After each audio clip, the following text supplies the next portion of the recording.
Hello guys. आज हमारा vectors के जो हम अभी तक जो पढ़ते आ रहे हैं, आज वेक्टर्स का जो बेसिक्स हमने सीखा है, आज उसका लास्ट लेक्चर है। अभी तक हमने वेक्टर्स में क्या क्या पढ़ा, अगर हम ओवरव्यू लेते हैं तो सबसे पहले हमने पढ़ी डेफिनेशन ऑफ वेक्टर्स कि वेक्टर्स होते क्या हैं। इसमें हमने सीखा कि वेक्टर्स वो फिज़िकल क्वांटिटीज़ होते हैं जिसमें मैग्नीट्यूड और डायरेक्शन दोनों इम्पॉर्टेंट होती हैं। ओके, हमने वेक्टर्स के उसके बाद हमने उसका पढ़ा रिप्रेजेंटेशन।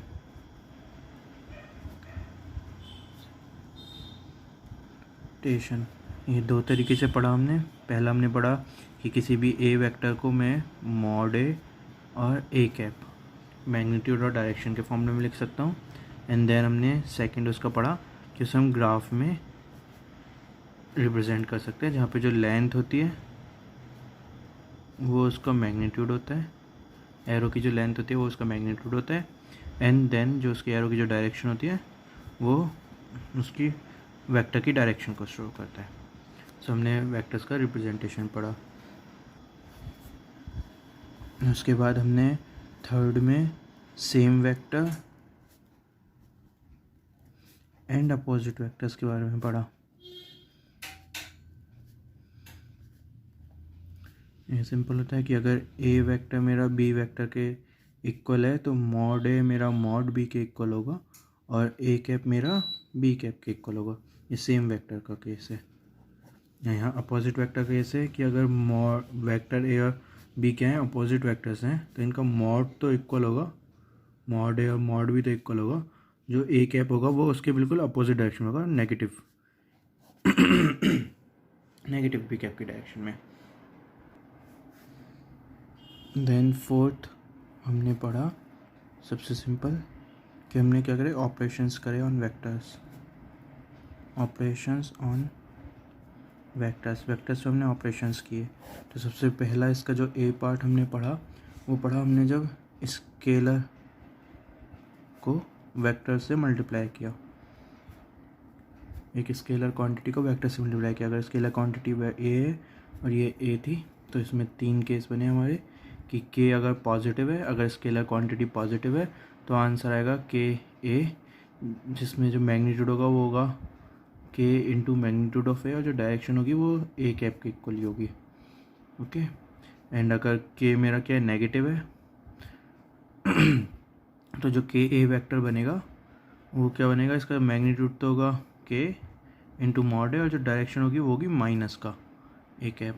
और अगर के ज़ीरो के इक्वल है तो मेरा ज़ीरो वेक्टर बनता है, जिसकी डायरेक्शन को हम कुछ भी ले सकते हैं। जो इसकी डायरेक्शन होती है उसे हम एनी डायरेक्शन बोल सकते हैं। सो ये था हमारा, स्केलर को हमने वेक्टर से मल्टीप्लाई करा तो एक वेक्टर मिलता है। स्केलर को वेक्टर से मल्टीप्लाई करके एक वेक्टर मिलता है। जो वेक्टर होता है वो के ए वेक्टर होता है एंड उसका मैग्नीट्यूड और जो डायरेक्शन होती है वो के पे डिपेंडेंट होती है कि वो स्केलर है कि वो पॉजिटिव है कि नेगेटिव है। ओके, ये हमने पहला ऑपरेशन पढ़ा, मल्टीप्लिकेशन ऑपरेशन स्केलर और वेक्टर का।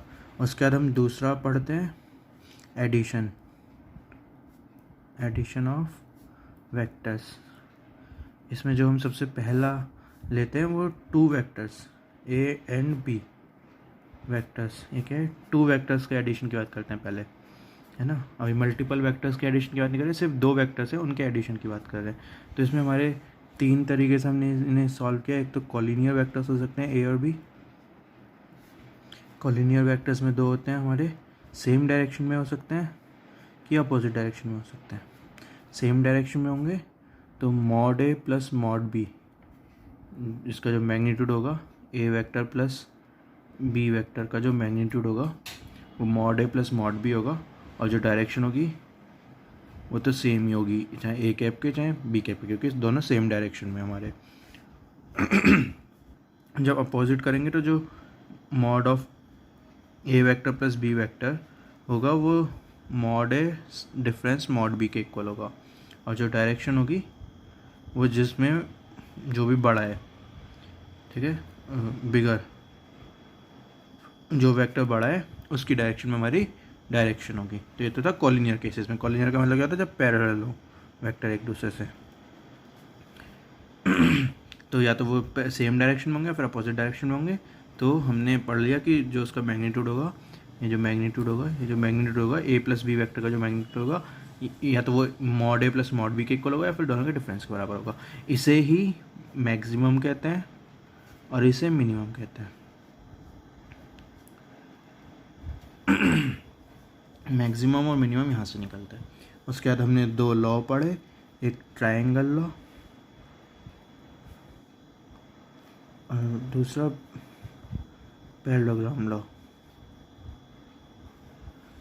दो वेक्टर के एडिशन के लिए ट्रायंगल लॉ ये था कि अगर ये ए वेक्टर है और ये बी वेक्टर है तो ये रिजल्टेंट वेक्टर होगा ट्रायंगल की थर्ड साइड, जो कि ए की टेल से बी के हेड तक जाती है। ओके। और पैरेललोग्राम लॉ कहता है कि अगर ये ए वेक्टर है और ये बी वेक्टर है तो जो इसका डायगोनल होगा इस पैरेललोग्राम का वो रिजल्टेंट वेक्टर होगा। इनका जो रिजल्टेंट वेक्टर का मेरा क्या कहते हैं मैग्नीट्यूड आया था, वो आया था under root of mod A square plus mod B square plus का 2 mod A mod B cos theta, where theta is the angle between A and B, where theta is the angle between A and B, theta is the angle between A and B. ये theta है, ये theta है। ए और B के angle को बीच में जो angle है उसे थीटा कहते हैं। और जो उसकी जो डायरेक्शन आई थी उसे हम मतलब निकाल सकते हैं कि जो आर की डायरेक्शन होगी, अगर ये वाला एंगल अल्फ़ा है ए के साथ, आर की जो डायरेक्शन होगी वो ए के साथ, तो साइन अल्फ़ा हमारा निकल जाता है कि मॉड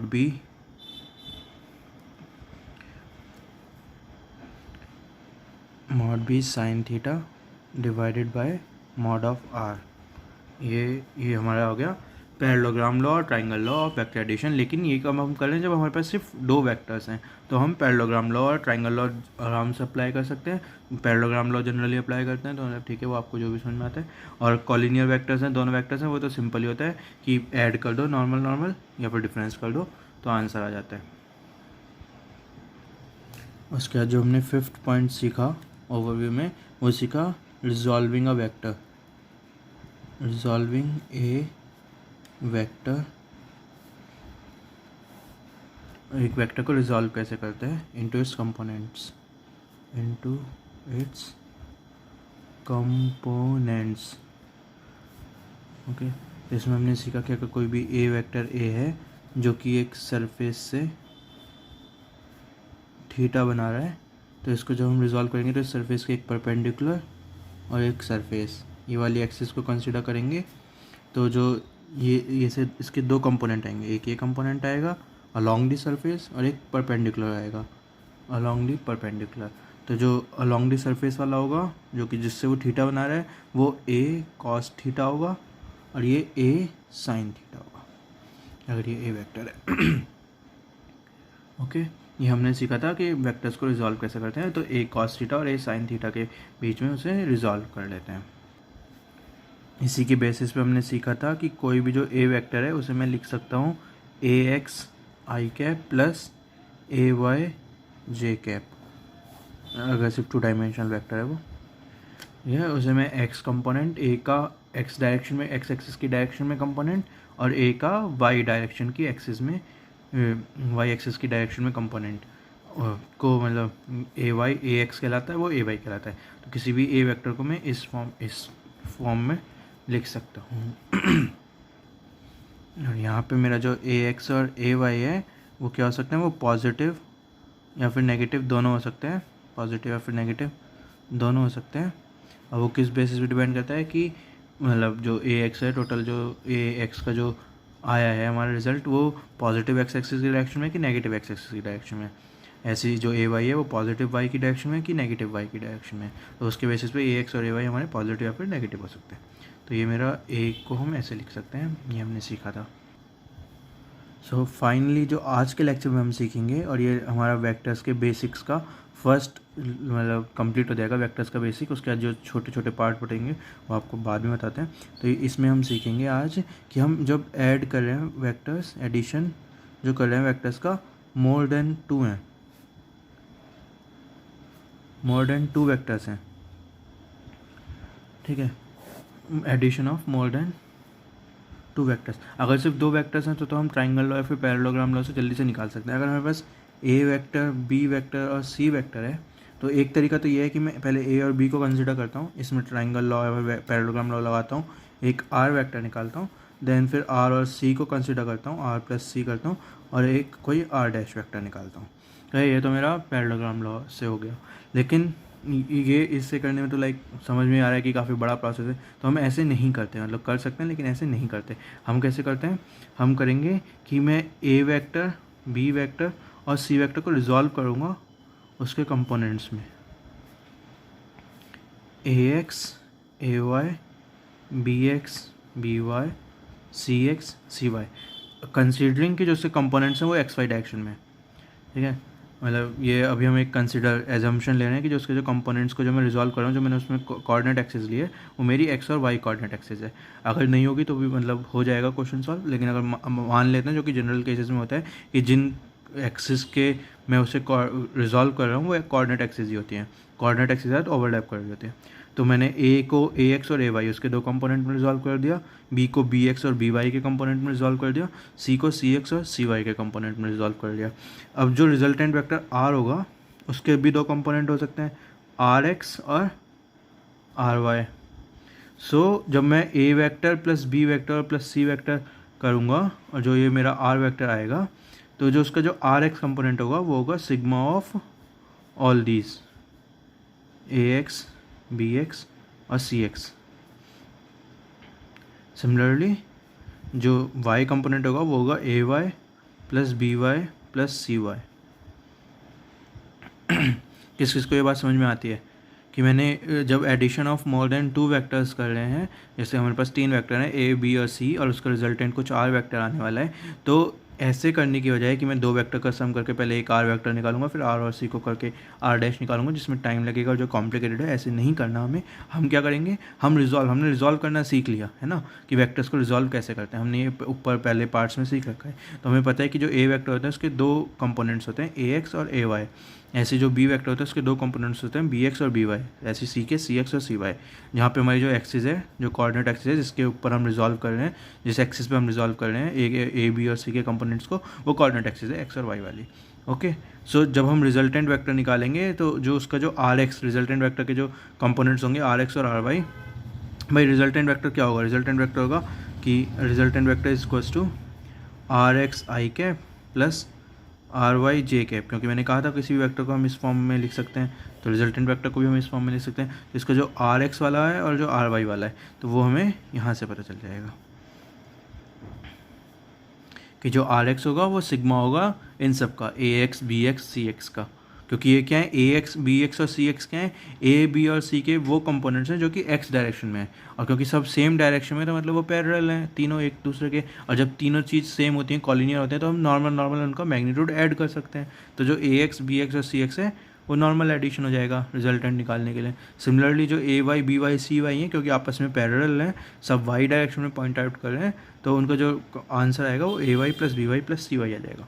हैंस हम अपना रिजल्टेंट वेक्टर निकाल सकते हैं। तो ये हम आज के लेक्चर में ये करने वाले हैं कि मोर देन टू वेक्टर्स होंगे, हम उन्हें रिजॉल्व करेंगे पहले कोऑर्डिनेट एक्सिस पे, फिर उनके जो कंपोनेंट्स को एड अप कर लेंगे और फिर हमारा फाइनली रिजल्टेंट निकल जाएगा। मैग्नीट्यूड ऑफ आर आएगा, वो आएगा आर एक्स का स्क्वायर प्लस आर वाई का स्क्वायर का रूट, हमारा मैग्नीट्यूड ऑफ आर आएगा। ओके, सो आज के लेक्चर में हम ये करने वाले हैं। गुड, ओके, आगे बढ़ने से पहले दो नोट लिखते हैं। पहला नोट है कि एक ट्राइंगल बनाते हैं, ये ट्राइंगल है, ये इसकी ये वाली साइड 3 है, ये वाली साइड 4 है, तो उससे निकालोगे तो 3 का स्क्वायर 9, 4 का स्क्वायर 16, तो 16 और 9 25 का अंडर रूट 5, तो ये वाली साइड 5 आ जाएगी। ठीक है, ये राइट एंगल ट्राइंगल है, 3 4 और 5 इसकी साइड है, और ये एंगल क्या है हमारा, थीटा है, सॉरी ये 3 है और ये 4 कर लेते हैं। ओके, ये वाली साइड 3 कर लेते हैं, ये वाली साइड 4 कर लेते हैं, ये 5 कर लेते हैं, 3 4 5। Okay, good. सो नोट क्या है, नोट ये है कि जो इस ट्राइंगल में जहाँ पे ये 3 है, जहाँ पे ये 4 है और जहाँ पे ये 5 है, जो एंगल थीटा होता है वो 37 डिग्री होता है। ओके, समझ में आई वाली बात मैंने क्या कही? मतलब सिर्फ याद करने की बात है। कई बार मतलब ये होता है कि 37 और 53 डिग्री पे क्वेश्चंस आ जाते हैं, और मतलब जैसे हमें सब कुछ पता होता है कि साइन 0 पता होता है, साइन 45 डिग्री पता होता है, 30 डिग्री पता होता है, 60 डिग्री पता होता है, 90 डिग्री पता होता है। लाइक जनरली ये एंगल्स हमें पता होता है ना कि 0 डिग्री पे, 30 डिग्री पे, 45 डिग्री पे, 60 डिग्री पे, और क्या कहते हैं 90 डिग्रीज पे क्या क्या होंगे साइन कॉस टेन की वैल्यू। तो ऐसी 37 डिग्री पे भी हमें मतलब पता होना चाहिए, क्योंकि थोड़ा सा मतलब क्वेश्चन बन के आ जाता है। तो ये वाला ट्रायंगल बनता है, याद करने का तरीका ये है कि ये वाला ट्रायंगल याद कर लो कि अगर ये वाली साइड हाइट 3 है, बेस 4 है, हाइपोटेनस 5 है, और ये एंगल थीटा है, तो ये एंगल थीटा 37 होता है। तो यहाँ से आप देख सकते हो जो साइन 37 डिग्री क्या होगा, 3/5 होगा। ओके, और कॉस 37 डिग्री क्या होगा, बेस कॉस 37 डिग्री क्या होगा, 4/5 होगा। सिमिलरली इसका अगर करेंगे साइन 53 डिग्री, वो कितना होगा, 4/5 होगा। और साइन कॉस 53 डिग्री 3/5 होगा। और टेन 37 डिग्री 3/4 होगा। ऐसी टेन का 53 डिग्री 4/3 होगा। आ रही नहीं बात समझ में? साइन 37, अगर ये थीटा 37 है तो क्या होता है, हाइट अपॉन हाइपोटेनियस, और ये होता है बेस अपॉन हाइपोटेनियस, कॉस 37 तो 4/5। और ये वाला एंगल अगर 37 है, ये अगर एंगल 37 है तो ये कितना होगा, 53 होगा।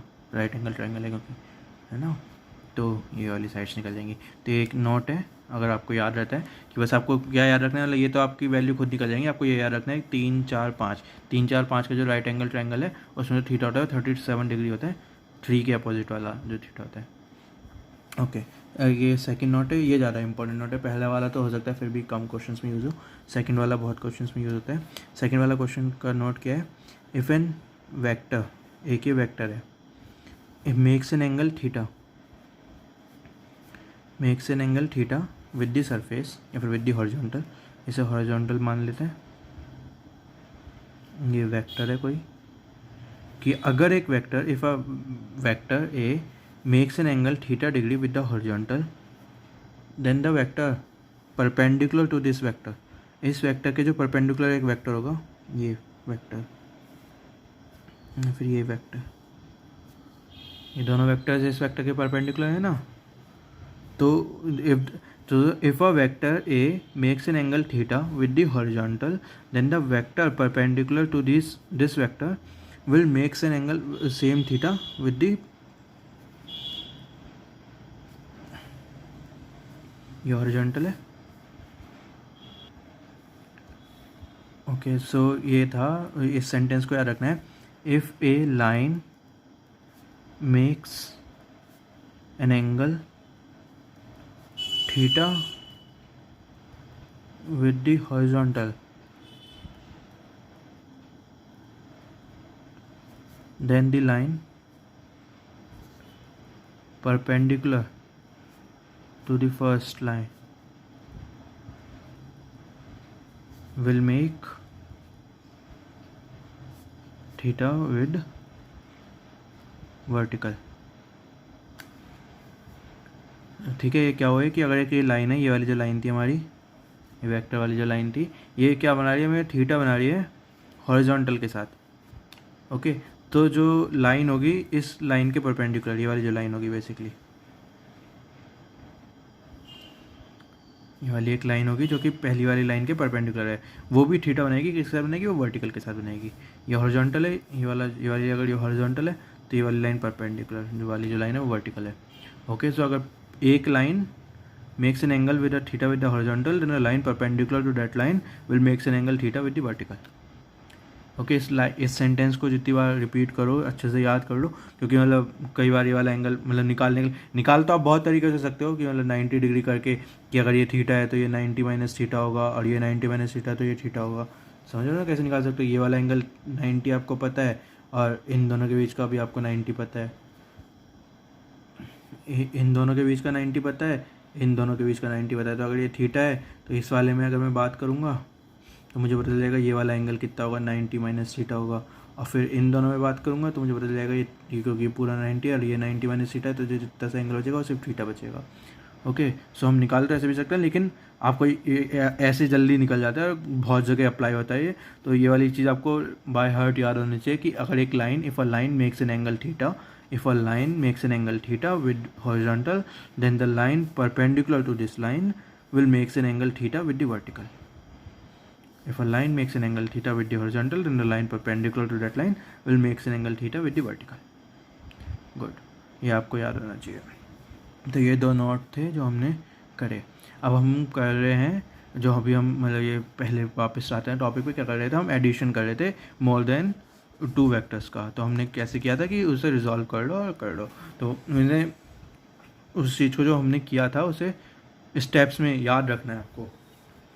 अगर आपको ये स्टेप्स अच्छे से याद रहता है ना, तो फिर क्या होगा, उसका फ़ायदा होगा कि अभी तो आपको पहले तो आप स्टेप वाइज करोगे उस क्वेश्चन को सॉल्व। फिर आपने 1 क्वेश्चन किया, 2 क्वेश्चन किया, जब आप उस ऐसे टाइप के क्वेश्चंस करते रहोगे, काफ़ी सारे क्वेश्चंस कर लोगे, 50-100 क्वेश्चंस आप इन क्वेश्चंस को करोगे और हर एक क्वेश्चन में आप ये स्टेप लगा के क्वेश्चन सॉल्व करोगे, तो फिर आपको वो जो स्टेप होंगे वो बाय हार्ट याद हो जाएंगे। आपको बार बार लगाना नहीं पड़ेगा स्टेप। आप जैसे जैसे क्वेश्चन सॉल्व करते जा रहे होंगे, आपके दिमाग में बैकग्राउंड में वो स्टेप्स चलते जा रहे होंगे। तो इनका फ़ायदा क्या होता है, इनका फ़ायदा ये होता है कि आप गलती नहीं करोगे। कई बार क्या होता है फिजिक्स में, हम इंट्यूशन से करने की कोशिश करते हैं, हमारे इंट्यूशंस बिल्कुल एकदम से एक्यूरेट नहीं हो पाते, तो हम गलती कर देते हैं। तो इन स्टेप्स से क्या होता है, वो जो इंट्यूशंस होते हैं उन्हें एक्यूरेट करते हैं। जो आंसर हमारा जो फाइनल आंसर आएगा वो इंट्यूशन प्लस डाटा दोनों के बेसिस पे आएगा। फिजिक्स में इंट्यूशन बहुत इंपॉर्टेंट होता है, मैं ये नहीं कह रहा कि नहीं लगाना होता उसे, लेकिन उसे एक्यूरेट करना होता है। उस इंट्यूशन को जितने से ज़्यादा आप एक्यूरेट कर सको, जितनी कम आप गलतियाँ कर सको, वो इंपॉर्टेंट होता है फिजिक्स के क्वेश्चन में, कि आप गलतियाँ ना करो। कई बार क्या होता है कि हमारे इंट्यूशंस के बेसिस पे हम क्वेश्चन सॉल्व करते हैं, लेकिन गलती से कोई कुछ गलत ले लेते हैं तो आंसर गलत आ जाता है। सो इंट्यूशन प्लस डाटा को दोनों को हाथ में रख के अच्छे से क्वेश्चन सॉल्व करना है। तो हमें मतलब क्या करना है, हमें स्टेप्स को इतनी बार यूज़ करना है कि वो स्टेप्स खुद ही एक इंट्यूशन बन जाएंगे हमारा, कि जब हम क्वेश्चन सॉल्व करेंगे तो वो स्टेप्स हमारे बैकग्राउंड में चलेंगे और हमारा सीधा सीधा क्वेश्चन सॉल्व होता जाएगा। तो अब हमारा क्या क्वेश्चन थे कि हमारे पास मल्टीपल वेक्टर्स हैं और हम उन्हें ऐड कर रहे हैं। ओके, सो अब हमें पता है कि हम ट्राइंगल लॉ या फिर पैरेललोग्राम लॉ से ऐड नहीं कर सकते, क्योंकि उसमें टाइम लगेगा या फिर बड़ा हो जाएगा क्वेश्चन। तो हमें कैसे ऐड करना है, हमें रिजॉल्व करके ऐड करना है। तो ये स्टेप्स हैं कि how to solve the question, कि जब हम वेक्टर्स को, खूब सारे वेक्टर्स हैं, उन्हें रिजॉल्व करके कैसे सॉल्व करेंगे। तो सबसे पहला स्टेप क्या है, join the tail of all the vectors. अगर कोई भी वेक्टर्स है, एक ए वेक्टर है, बी वेक्टर है, सी वेक्टर है, ऐसे ये 3 वेक्टर हैं ए बी सी, तो सबसे पहले स्टेप में क्या करना है, इनकी टेल्स को ज्वाइन कर दो, टेल्स को ज्वाइन कर दो। अगर ये ए बी और सी वेक्टर थे तो पहला स्टेप, जो कि पहला भी नहीं है तो 0 स्टेप है, स्टेप 0 है कि join the tail of all the vectors. जितने भी हमारे पास वेक्टर्स हैं जिन्हें हम ऐड करने वाले हैं, उन सबको टेल को पहले ज्वाइन कर दो, उन्हें सबको एक जगह से स्टार्ट करो, उन सबका ओरिजिन एक बनाओ, उसके बाद आगे क्वेश्चन सॉल्व करना है, पहला step. Okay, then second step है choose a coordinate axis such that the maximum number of vectors lies along the axis. हमें कोऑर्डिनेट एक्सिस चूज़ करनी है जिस पे हम वेक्टर्स को रिजॉल्व करते हैं। वेक्टर्स रिजॉल्व करने के लिए हमें एक एक्सिस चाहिए होती है ना। जनरली अगर एक ही वेक्टर होता है तो वो जो एंगल थीटा होना होता है सरफेस से और उस सरफेस के परपेंडिकुलर, उसे हम कोऑर्डिनेट एक्सिस बना लेते हैं अपनी। ये मैंने आपको पहले क्वेश्चंस में बताया था। ठीक है, अब हमें क्या है, हमारे पास मल्टीपल वेक्टर्स हैं, तो जहाँ पे अब हम जो कोऑर्डिनेट एक्सिस चूज़ करेंगे वो ऐसी कोऑर्डिनेट एक्सिस चूज़ करेंगे जिस एक्सिस पे मल्टीपल वेक्टर्स हमारे पड़ रहे हों। ज़्यादा से ज़्यादा, जितने ज़्यादा से ज़्यादा वेक्टर्स उस कोऑर्डिनेट एक्सिस के अलॉन्ग होंगे वो वाली कोऑर्डिनेट एक्सिस चूज़ करेंगे। जैसे कि अगर एक एग्जांपल लेते हैं कि ये एक है वेक्टर मेरा, ये एक वेक्टर है, ये एक वेक्टर है, और क्या कहते हैं, ये एक वेक्टर है और ये एक वेक्टर है। ये 5 वेक्टर्स हैं हमारे पास। ओके, और हमें अब एक कोऑर्डिनेट एक्सिस चूज़ करनी है ताकि इन्हें ऐड करने के लिए। तो कोऑर्डिनेट एक्सिस हम एक ऐसी चूज़ करेंगे जिसके अलॉन्ग सबसे ज़्यादा पड़ रहा है। तो सबसे ज़्यादा अलॉन्ग किसके पड़ेंगे, अगर आपको दिख रहा हो तो ये वाली जो एक्सिस होगी, ये सबसे मोस्ट कॉमन एक्सिस भी है कि अगर हम ये वाली एक्स वाई एक्सिस को हम मानते हैं तो ये सबसे कॉमन भी है, डिफ़ॉल्ट भी है, जो कि सबसे ज़्यादा यूज़ भी होती है क्वेश्चंस में, कि ये वाली एक्सिस, इसके अलॉन्ग मेरा ये वाला वेक्टर पड़ेगा, ये वाला वेक्टर पड़ेगा और ये वाला वेक्टर पड़ेगा। 3 जो वेक्टर्स हैं 5 में से वो इस कोऑर्डिनेट एक्सिस के अलॉन्ग ही पड़ गए। सिर्फ अब मुझे मतलब ये 2 वेक्टर सॉल्व करने पड़ेंगे। ओके, अब एक एग्जाम्पल ऐसा भी हो सकता है जहाँ पे ये कोऑर्डिनेट एक्सिस के अलॉन्ग ना पड़े, जैसे ये वाला कि ये है, ये 90 डिग्री है बीच में इसके, और एक ये वेक्टर है और ये थीटा है। ओके, तो हमारे पास ये 3 वेक्टर्स हैं और हमें इनका सम निकालना है। तो इसमें मैं कोऑर्डिनेट एक्सिस क्या चूज़ करूँगा, तो इसमें आपको दिख रहा होगा कि अगर मैं एक्स एक्सिस चूज़ करता हूँ, अगर मैं ये वाली एक्सिस चूज़ करता, एक्स और वाई वाली जो हमारी जनरली एक्सिस होती है, जो कि हम जनरली क्वेश्चन में सॉल्व करते हैं, तो ये वाली हमारी कोऑर्डिनेट एक्सिस के अलॉन्ग सिर्फ एक वेक्टर पड़ता है। ओके, सिर्फ एक वेक्टर पड़ेगा, है ना। तो इसे भी चूज़ कर सकते हैं, क्वेश्चंस को सॉल्व करने के लिए हम चूज़ कोई भी एक्सिस कर सकते हैं, लेकिन इंपॉर्टेंट क्या है, क्योंकि जब कॉम्प्लिकेटेड क्वेश्चन होता है तो जो वो एक्सिस चूज़ करनी चाहिए जिसमें सबसे ज़्यादा वेक्टर्स पड़ते हो, तब जाके हमारा क्वेश्चन ईजी हो जाता है। ठीक है, तो अगर हम देखेंगे तो इसमें जो ये वाली एक्सिस है, ये वाली एक्सिस,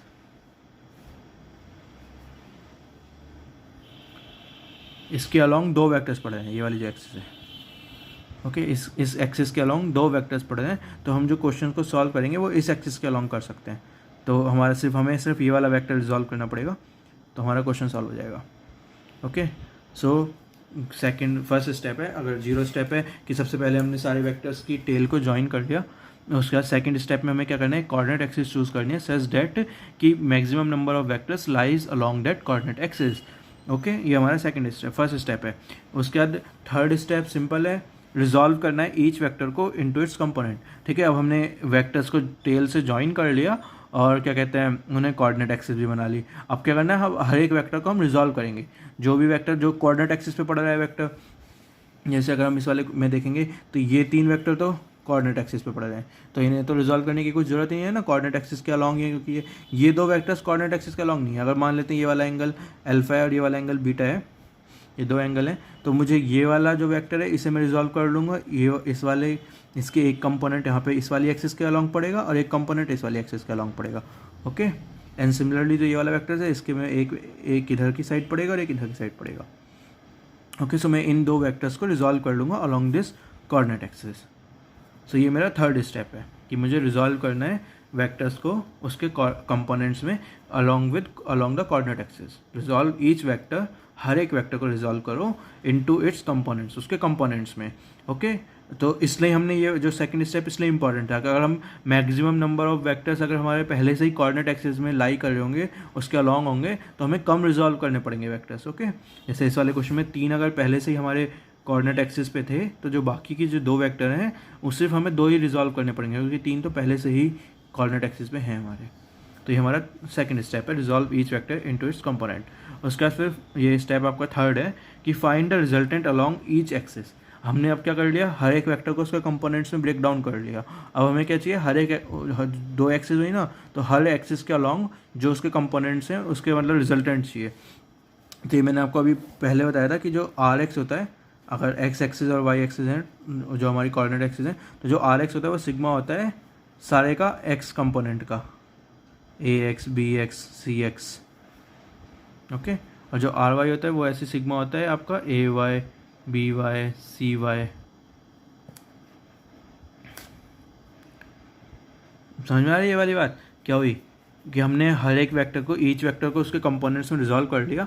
अब हमें रिजल्टेंट चाहिए अलॉन्ग, मतलब आर एक्स चाहिए और आर वाई चाहिए, रिजल्टेंट अलॉन्ग ईच एक्सिस, हर एक्सिस के अलॉन्ग जो रिजल्टेंट है वो चाहिए। तो एक्स एक्सिस के अलॉन्ग जो रिजल्टेंट है उसे आर एक्स बोलते हैं, वाई एक्सिस के अलॉन्ग जो रिजल्टेंट है उसे आर वाई बोलते हैं। तो हमें आर एक्स और आर वाई चाहिए, और जो आर एक्स और आर वाई कैसे निकालते हैं, वो सिंपल होता है कि हर एक वेक्टर का जो एक्स कंपोनेंट पड़ा है उसे ऐड अप कर लेते हैं, क्योंकि ये सब पैरेलल वेक्टर्स होते हैं, ए एक्स ए वाई ए, मतलब जो ये सारे कंपोनेंट्स जो बनते हैं हर एक वेक्टर के, क्योंकि सब एक्स एक्सिस के अलॉन्ग पॉइंट आउट कर रहे होते हैं, तो ये पैरेलल होते हैं आपस में। और जब पैरेलल होते हैं, कॉलिनियर होते हैं और सेम डायरेक्शन होती है, तो हम क्या कर सकते हैं, उन्हें ऐड कर सकते हैं। So a x plus b x plus c x हमारा आर एक्स दे देगा। सिमिलरली यहाँ पे हमें आर वाई मिल जाएगा। उसके बाद फिर find the net resultant. Net resultant कैसे निकालेंगे, जो नेट रिजल्टेंट आर का होगा वो क्या होगा, आर एक्स का स्क्वायर प्लस आर वाई का स्क्वायर। जो मैग्नीट्यूड होगा मॉड आर वो होगा आर एक्स का स्क्वायर प्लस आर वाई का स्क्वायर।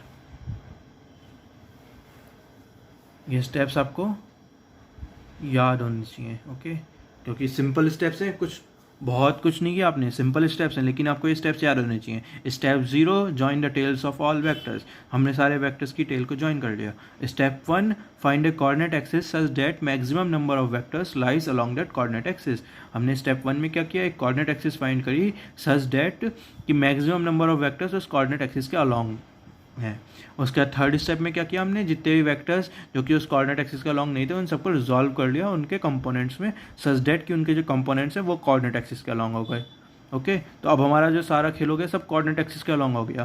तो अब हम जो फोर्थ केस में क्या करेंगे, रिजल्टेंट निकालेंगे हर एक एक्सिस का। तो हर एक एक्सिस का जो रिजल्टेंट होगा वो क्या होगा, सम होगा उसके कंपोनेंट्स का, जो कि हमने रिजॉल्व करे हुए जो कंपोनेंट्स हैं, तो a x plus b x plus c x वगैरह। और जो स्टेप 4 होगा, नेट रिजल्टेंट निकालेंगे, तो वो R x plus R y का स्क्वायर का अंडर रूट होगा। Okay, well done. तो ये हमारे हो गए स्टेप्स टू सॉल्व कि हम कैसे क्वेश्चन सॉल्व करेंगे। अब हम कुछ एग्जांपल्स लेते हैं, कुछ क्वेश्चन सॉल्व करते हैं। ओके, सो ये हमारा सबसे पहला एग्जांपल है। हमारे क्या क्या वेक्टर्स हैं, एक वेक्टर से 40 न्यूटन का, एक वेक्टर है 30 न्यूटन का, एक है नीचे की साइड 80 न्यूटन का, और एक है 20 न्यूटन का। ये इसका हेड है वेक्टर का और ये इसकी टेल है। तो सबसे स्टेप 0 क्या होता है, सबकी टेल्स को मिला दो। तो ये 20 न्यूटन होगा, ये 40 न्यूटन होगा, ये 30 न्यूटन होगा, सॉरी ये 30 न्यूटन होगा, और ये 80 न्यूटन होगा। ये 80, ये 20, ये 40, ये 30, और ये आपस में 90 डिग्री बना रहा है 30 और 40 वाला, और ये वाला 40 और 20 वाला 53 डिग्री बना रहा है। सो ये हमारे हो गए।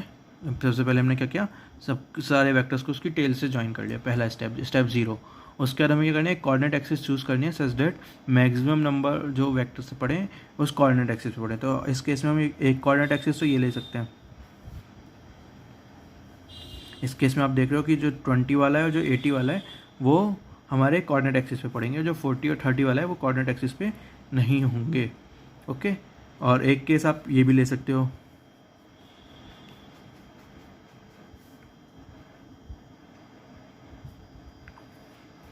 इस केस में क्या होगा, जो 30 और 40 वाला है वो कोऑर्डिनेट एक्सिस पे पड़ेगा, और जो 20 और 80 वाला है वो कोऑर्डिनेट एक्सिस पे नहीं पड़ेंगे।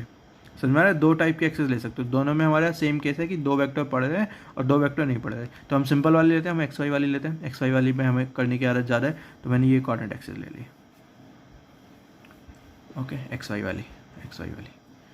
सो अब हमें क्या करना है, थर्ड स्टेप क्या है, दूसरा स्टेप हो गया। अब हमें थर्ड स्टेप में क्या करना है, हर एक वेक्टर को रिजॉल्व करना है उसके कंपोनेंट्स में अलॉन्ग दी एक्सिस। सो ये 20 और 80 तो ऐसे ही रहेगा, ये 40 है, ये एंगल 53 डिग्री है, और ये वाला एंगल कितना होगा, ये भी 53 डिग्री होगा। ये हमारा अगर नोट आपको याद हो तो कैसे निकला कि अगर एक लाइन, ये वाली 40 वाली line makes an angle theta with the horizontal, ये हॉरिजॉन्टल है, तो अगर 40 makes an angle theta with the horizontal, then जो 40 के परपेंडिकुलर वाली लाइन है जो कि ये 30 वाली लाइन है वो मेक्स करेगी सेम एंगल 53 डिग्री का same angle with the vertical. Okay, ये वाली लाइन दोबारा से रिपीट करते हैं। If a line makes an angle theta with the horizontal then the line perpendicular to that line, इस लाइन की जो परपेंडिकुलर वाली लाइन थी वो मेक कर रही है same angle with the vertical. So हमें पता चल गया ये वाला एंगल 53 है। यहाँ से वैसे भी सॉल्व कर सकते हो, ये 53 है तो आपको पता चलता है ये 90 डिग्री है तो ये 37 होता है यहाँ से, है ना। और अगर ये 37 होता है यहाँ से, और अगर ये 37 होता तो आपका ये दोनों 90 डिग्री है तो ये 37 होता तो ये 53 हो जाता। तो कैसे भी सॉल्व कर सकते हो। पहले क्वेश्चन में टाइम ले रहा हूँ, क्वेश्चन सिंपल है लेकिन आपको सारे स्टेप्स दिखा रहा हूँ कैसे आप सॉल्व कर सकते हो, तो स्लोली कर रहा हूँ थोड़ा। सो फाइनली हमारे पास क्या आ गया, ये 20 आ गया, ये 80 आ गया, ये 40 है, ये 30 है, ये 53 डिग्री एंगल है, ये 53 डिग्री एंगल है, और ये हमारी कोऑर्डिनेट एक्सिस है। सो हमने थर्ड, अब हमें रिजॉल्व करना है, तो रिजॉल्व करेंगे तो ये 20 का तो इधर की साइड 20 ही रहेगा, है ना, इधर की साइड ये 20 ही रहेगा। पहले एक्स एक्सिस की साइड करते हैं सारे, है ना। तो आर एक्स निकालते हैं पहले। आर एक्स क्या होगा, इन्हें अगर नाम दे देते हैं, मैं एक 20 वाले को ए नाम दे देता हूँ, इसे बी नाम दे देता हूँ, इसे सी नाम दे देता हूँ, इसे डी नाम दे देता हूँ। ये वेक्टर्स को मैंने नाम दे दिया ताकि आपको थोड़ा आसानी हो जाए करने में। तो सबसे पहले आर एक्स का, तो सबसे पहले आर एक्स क्या होगा, तो मतलब ए एक्स होगा प्लस बी एक्स होगा प्लस सी एक्स होगा प्लस डी एक्स होगा। ये हमारा आर एक्स होगा, रिजल्टेंट होगा ए एक्स बी एक्स सी एक्स और डी एक्स की डायरेक्शन में, राइट। और जो तो यहाँ पे अगर हम करेंगे तो ए एक्स, ए क्या है 20 न्यूटन का, एक्स कंपोनेंट में जो एक्स डायरेक्शन में क्या है, पूरा 20 का 20 एक्स डायरेक्शन में ही है हमारा, ठीक है ना। तो ये जो इसका होगा ये 20 ही होगा, प्लस बी 80 का एक्स डायरेक्शन में 0 कंपोनेंट है, सारा का सारा वाई डायरेक्शन में है, तो बी एक्स हमारा 0 है। ओके, और जो सी एक्स है, सी एक्स क्या है हमारा, ये 40 न्यूटन है। तो 40 को अगर हम रिजॉल्व करेंगे तो 40 का जो ये वाला कंपोनेंट होगा इधर वाला, अगर ये 40 न्यूटन है और ये आपका क्या था 53 डिग्री था।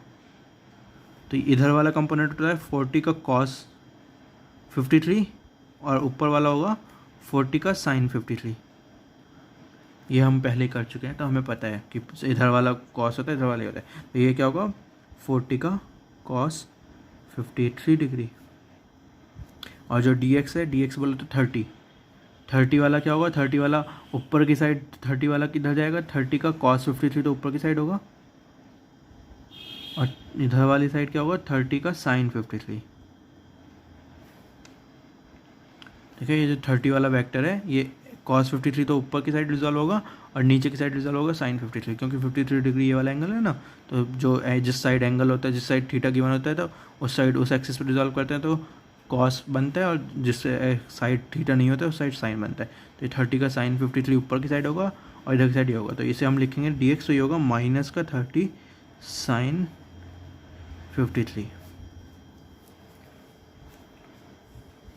ओके, सो इसे बस फिर तो ऐड अप करना है, 20 का 20 रहा, 0 का 0 रहा, 40 इंटू कॉस 53 करेंगे तो आपको याद होना चाहिए है ना, cos 30 ये आपको याद होना चाहिए कि ये 3/5 होगा, प्लस ये माइनस हो जाएगा, plus minus minus 30 into sine 53 क्या होता है 4/5। सो बस फिर तो ये आपको सॉल्व कर लिया। ये 5 से काटोगे तो 8 आएगा, 8 3 से 24 आएगा, और ये 5 से काटोगे तो 6 आएगा, 6 4 से 24 आएगा, 24 से 24 कट जाएगा तो 20 आ गया इस साइड डायरेक्शन में। ओके, तो जो RX आ गया वो 20 न्यूटन आ गया RX वाली डायरेक्शन में। और सिमिलरली अगर RY करेंगे तो क्या होगा AY plus BY plus CY plus DY। इसे करेंगे तो AY क्या है, A है 20 न्यूटन, 20 न्यूटन Y की डायरेक्शन में है, कुछ नहीं है, सब क्या है X की डायरेक्शन में है, सब X की डायरेक्शन में, Y की डायरेक्शन में कुछ भी नहीं है, तो 0 आएगा। प्लस BY क्या है हमारा 80 न्यूटन है, माइनस का 80 है क्योंकि माइनस ऑफ वाई डायरेक्शन में है ना, 80 कहाँ जा रहा है, नीचे की साइड जा रहा है, माइनस की डायरेक्शन में जा रहा है।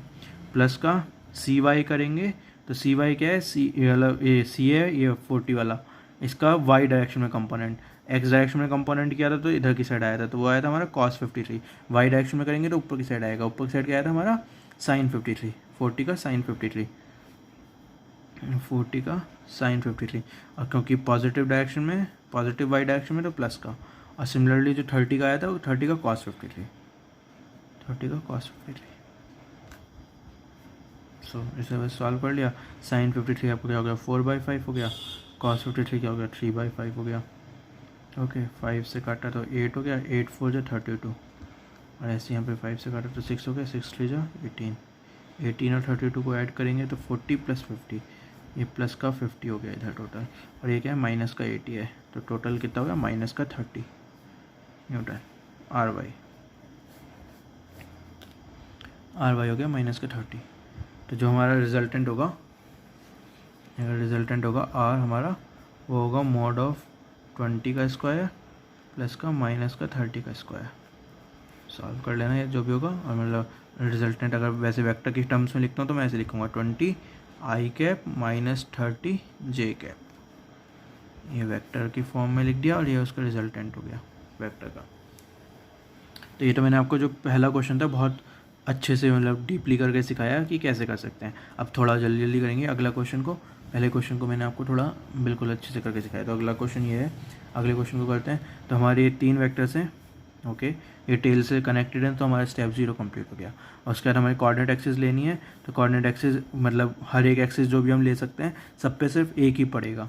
इनके बीच में एंगल 30 और 30 डिग्री 60 डिग्री है ना, 90 डिग्री होता तो ये वाली एक्सिस ले लेते जो भी इसके दो के अलॉन्ग पड़ती है, लेकिन सिर्फ 60 डिग्री है, तो मतलब कोई भी एक्सिस लोगे आप, किसी भी वेक्टर के अलॉन्ग एक्सिस लोगे तो सिर्फ एक ही वेक्टर उस एक्सिस पे पड़ेगा, बाकी सब नहीं पड़ेंगे। तो हम सिमेट्री से जाते हैं और ये वाला एक्सिस लेते हैं, एक्स वाई एक्सिस है हमारी, तो हमने ये वाली एक्सिस ले ली, ठीक है, जो हमारी नॉर्मल एक्सिस होती है x y axis. Well done, हमने ये वाली एक्सिस ले ली, और इसमें हमें ये 20 दे रखा है, ये 20 दे रखा है, दोनों के बीच में 30 डिग्री एंगल बना रहे हैं वाई एक्सिस से। वेल डन, तो अब हमें क्या निकाल, अब हम इसे रिजॉल्व करेंगे। तो इस 20 को रिजॉल्व करोगे तो यहाँ पे आएगा आपका 20 का साइन 30, और ऊपर की साइड आएगा 20 का कॉस 30। इस वाले 20 को आपने रिजॉल्व किया तो है ना, ये समझ में आता है सबको। इधर की साइड साइन 30 आएगा, ऊपर साइड कॉस 30 आएगा, क्योंकि ये वाला एंगल 30 है। तो जिस साइड एंगल होता है उस साइड, जिस साइड एंगल होता है तो उस साइड रिजॉल्व करते हैं, तो ये आपको 30 cos 30 आता है, मतलब cos थीटा आता है। और जिधर नहीं होता एंगल उस साइड रिजॉल्व करते हैं तो sin थीटा आता है। तो ये हो गया हमारा। सिमिलरली इस 20 को रिजॉल्व करोगे तो ऊपर की साइड आएगा 20 का cos 30 और इस डायरेक्शन में आएगा 20 का sin 30। ओके, अब हम ये हमने सारे कंपोनेंट्स में रिजॉल्व कर लिया। हमारा सेकंड स्टेप, थर्ड स्टेप भी कंप्लीट हो गया। फर्स्ट स्टेप था टेल से कनेक्ट करना, वो तो पहले से ही तो कनेक्टेड थी। सेकंड स्टेप था, सॉरी स्टेप 0 था टेल से कनेक्ट करना, पहले से ही कनेक्टेड थी। स्टेप 1 था कोऑर्डिनेट एक्सिस लेना, तो हमने कोऑर्डिनेट एक्सिस ये वाली ले ली, ठीक है। स्टेप 2 था कि उसे रिजॉल्व करना कंपोनेंट्स में हर एक वेक्टर को, तो हमने रिजॉल्व कर लिया हर एक वेक्टर को कंपोनेंट्स में।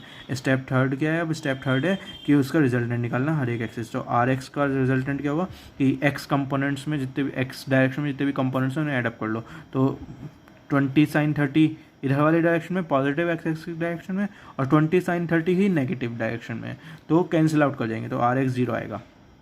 देखिए ये बात समझ में आ गई ना सबको, आर एक्स 0 आएगा क्योंकि सेम पॉजिटिव और नेगेटिव डायरेक्शन में सेम क्वांटिटीज़ हैं, तो ये हमारा कैंसिल आउट हो जाएंगे। और जो ये होगा आपका, ये आप देखो तो क्या कहते हैं, 20 cos 30 पॉजिटिव डायरेक्शन में, 20 cos 30 पॉजिटिव डायरेक्शन में, प्लस दोबारा से एक और 20 cos 30 पॉजिटिव डायरेक्शन में, और माइनस का 40 नेगेटिव डायरेक्शन में। तो cos 30 की वैल्यू कितनी होती है, √3/2 है ना। तो √3/2 और √3/2 20 20 40, 40 से आपको ये काटा तो ये 20 √3 आ जाएगा, माइनस का 40। सो ये बेसिकली आपका क्वेश्चन सॉल्व हो गया। इसे जो भी सॉल्व करके जो भी आएगा तो ठीक है, आगे का न्यूमेरिकल है। इंपॉर्टेंट क्या है, स्टेप्स सॉल्व करना इंपॉर्टेंट। तो जो आर आएगा फिर हमारा वो आ जाएगा √RX² + RY²। यहाँ पे आप देख ही सकते हो RX तो 0 है, तो ये तो टर्म 0 हो जाएगी, तो RY² का रूट तो सिंपल RY ही आ जाएगा। तो जो रिजल्टेंट आएगा सिर्फ y डायरेक्शन में आ रहा है, दिख भी रहा है हमें। तो यहाँ से इस क्वेश्चन को देख के आपको ये एकदम से दिखना चाहिए कि ये सिमेट्री बन रही है, ये है ना, इस लाइन के अलॉन्ग सिमेट्री बन रही है। तो ये ऊपर की साइड जो कंपोनेंट्स होंगे वो तो एडअप हो जाएंगे, और जो ये एक्स डायरेक्शन में जो कंपोनेंट्स हमने रिजॉल्व किए वो कैंसिल आउट हो जाएंगे, क्योंकि एक मतलब समझ रहे हो, ये एक बंदा नीचे की साइड खींच रहा है, दो बंदे साइड में खींच रहे हैं, तो जो इनका जो ये वाला कंपोनेंट होगा, जो एक्स एक्सिस वाला कंपोनेंट होगा, वो आपस में कैंसिल आउट हो जाएगा, क्योंकि सेम फोर्स है और सेम एंगल है, 20 20 30 30 है ना। सो ये आपको सेकंड क्वेश्चन हो गया। और इसका थर्ड क्वेश्चन करो। थर्ड क्वेश्चन आपका सिंपल है। पहला स्टेप 0 तो पहले से ही कंप्लीटेड है कि सबके जो वेक्टर्स हैं सबकी टेल्स कनेक्टेड है। स्टेप 1 हमें एक्सेस लेनी है जहाँ पे सारे वेक्टर्स पड़े, तो ये भी सिंपल ही है कि हमारी एक्स वाई जो एक्सेस यहाँ पे जो हमें दिख रही है वो वाली एक्सेस ही हमने ले ली। उसके बाद क्या है, स्टेप थर्ड करते हैं, ठीक है ना। स्टेप 1 हो गया कि स्टेप 0 हो गया कनेक्टेड, स्टेप एक्सेस ले ली, उसका रिजॉल्व करना है। स्टेप सेकंड करते हैं, रिजॉल्व करना है, तो बाकी 4 तो ये 30 न्यूटन, 10 न्यूटन, 20 न्यूटन और 15 न्यूटन, ये तो सब क्या है पहले से ही कोऑर्डिनेट एक्सिस पे रिजॉल्व है। तो सिर्फ हमें 40 न्यूटन वाला वेक्टर, 40 न्यूटन वाली फोर्स वेक्टर को रिजॉल्व करना है। तो जो ये वाला कंपोनेंट होगा 40 न्यूटन का, वो होगा 40 का cos 37 डिग्री, और जो नीचे होगा वो होगा 40 sin 37। ओके, ये सिंपल है। 40 को रिजॉल्व करेंगे तो 40 इस डायरेक्शन में होगा cos, है ना, ये ऐसे, ये 40 है तो इस डायरेक्शन में होगा 40 का cos 37, और जो 40 का sin 37 होगा इस डायरेक्शन में, ये 37 डिग्री है क्योंकि हमारा। सो बस फिर तो आर एक्स कितना हो गया, आर एक्स हो गया, एक्स किस डायरेक्शन में सब कुछ एडअप कर लो। पॉजिटिव में 30 पॉजिटिव है, 40 का cos 37 पॉजिटिव है, और माइनस का 10 है। और आर वाई की डायरेक्शन में पॉजिटिव डायरेक्शन में एडअप करोगे तो 20 पॉजिटिव है, 20 पॉजिटिव है, माइनस का 50 नेगेटिव है, और माइनस का ही 40 का ये जो भी बनेगा sin 37। cos 37 की वैल्यू कितनी होगी, 4/5 होगी। sin 37 की वैल्यू कितनी होगी, 3/5 होगी। सॉल्व करोगे तो 5 8 जा 8 4 जा 32 और प्लस ये 52 बन जाएगा आपका। ऐसे सिंपल यहाँ पर सॉल्व करोगे तो ये 5 8 जा 8 जा 24 तो आपको कितना बन गया, 20 हटा दो तो -4, माइनस का 54,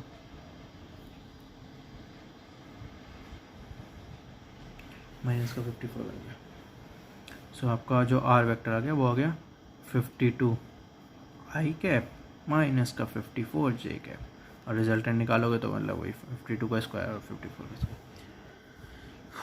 सो ये हमने क्या करा, तो addition of more than 2 vectors, जब हमें मोर देन 2 वेक्टर्स का एडिशन करना होता है तो हमने स्टेप्स ये सब कुछ तो हम रिजॉल्व करके ऐड करते हैं। इंपॉर्टेंट बात क्या है रिजॉल्व करने पे, कि कोई भी कोऑर्डिनेट एक्सिस चूज़ करनी है, मतलब सबसे सुटेबल कोऑर्डिनेट एक्सिस चूज़ करनी है, उसके अलॉन्ग रिजॉल्व करना है, और फिर जो कंपोनेंट्स है वो ऐड अप हो जाते हैं। हमने ये इस चीज़ का फ़ायदा उठाया कि जो रिजॉल्व करेंगे तो जो रिजल्टेंट वेक्टर का जो एक्स वाला जो कंपोनेंट होगा वो बाकी सबके एक्स वाले कंपोनेंट्स का सम होगा। यहाँ से हमारा क्वेश्चन सिंपल हो रहा है, ठीक है ना। ध्यान रखना है कि इस क्वेश्चन को ये हम ऐसे क्यों कर पा रहे हैं, क्यों हम सिंपल कर पा रहे हैं क्वेश्चन को। तो जो ये वो वाला स्टेप होता है जहाँ पे हम आर एक्स को हम a x plus B Y C x कर देते हैं, जो ये वाली जो स्टेप होता है यहाँ पे हम आर एक्स को a x plus c x कर देते हैं, फिर आर वाई को a Y plus B Y plus C y कर देते हैं। इस स्टेप के लिए, इस स्टेप के बेसिस पे क्वेश्चन सिंपल हो जाता है, क्योंकि हम क्या यहाँ पे यूज़ करते हैं कि ये सब कॉलिनियर वेक्टर्स हैं।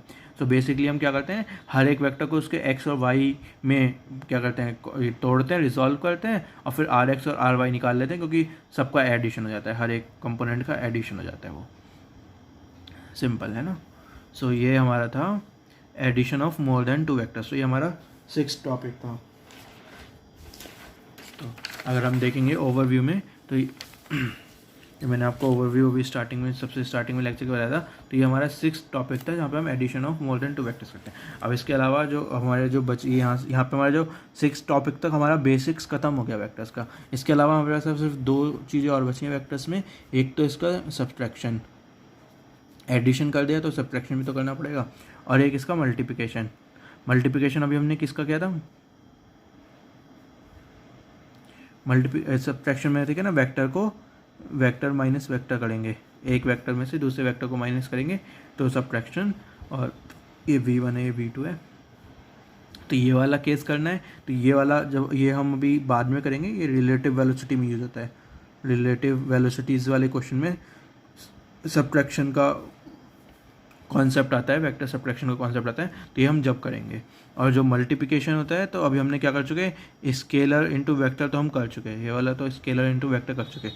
अब हमें क्या करना है, वेक्टर मल्टीप्लाई बाय वेक्टर।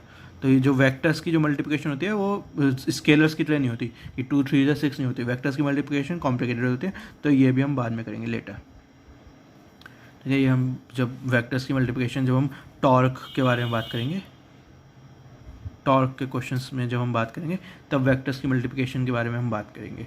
तो जब तक के लिए हम इसे छोड़ देते हैं। तो ये तो हमारा वेक्टर्स कंप्लीट हो चुका है इस लेक्चर के बाद। और उसके बाद हम कल से अगले लेक्चर्स में मैं फोर्स के बारे में बात करूँगा।